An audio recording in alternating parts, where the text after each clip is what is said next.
थिस्सलुनीकियों के नाम पौलुस की पहली पत्री अध्याय 4। इसलिए हे भाइयों, हम तुमसे विनती करते हैं और तुम्हें प्रभु यीशु में समझाते हैं कि जैसे तुमने हमसे योग्य चाल चलना और परमेश्वर को प्रसन्न करना सीखा है और जैसा तुम चलते भी हो वैसे ही और भी बढ़ते जाओ, क्योंकि तुम जानते हो कि हमने प्रभु यीशु की ओर से तुम्हें कौन कौन सी आज्ञा पहुंचाई।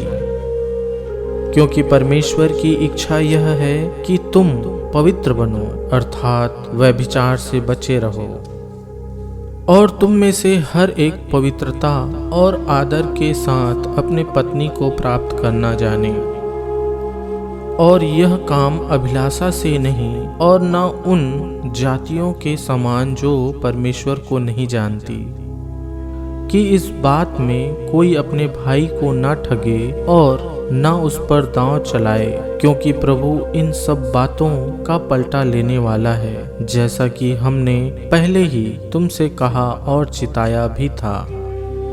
क्योंकि परमेश्वर ने हमें अशुद्ध होने के लिए नहीं परंतु पवित्र होने के लिए बुलाया है। इस कारण जो इसे तुच्छ जानता है वह मनुष्य को नहीं परंतु परमेश्वर को तुच्छ जानता है, जो अपना पवित्र आत्मा तुम्हें देता है। किंतु भाईचारे की प्रीति के विषय में यह आवश्यक नहीं कि मैं तुम्हारे पास कुछ लिखूं, क्योंकि आपस में प्रेम रखना तुमने आप ही परमेश्वर से सीखा है। और सारे मकीदुनिया के सब भाइयों के साथ ऐसा करते भी हो।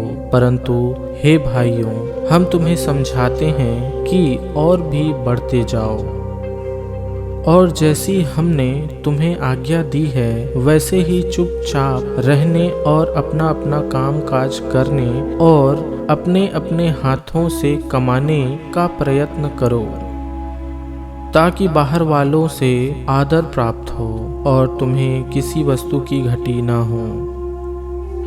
हे भाइयों, हम नहीं चाहते कि तुम उनके विषय में जो सोते हैं अज्ञानी रहो। ऐसा न हो कि तुम दूसरों के समान शोक करो जिन्हें आशा नहीं।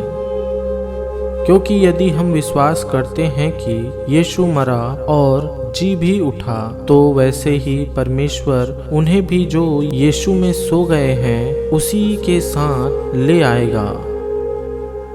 क्योंकि हम प्रभु के वचन के अनुसार तुमसे यह कहते हैं कि हम जो जीवित है और प्रभु के आने तक बचे रहेंगे, सोए हुओं से कभी आगे न बढ़ेंगे।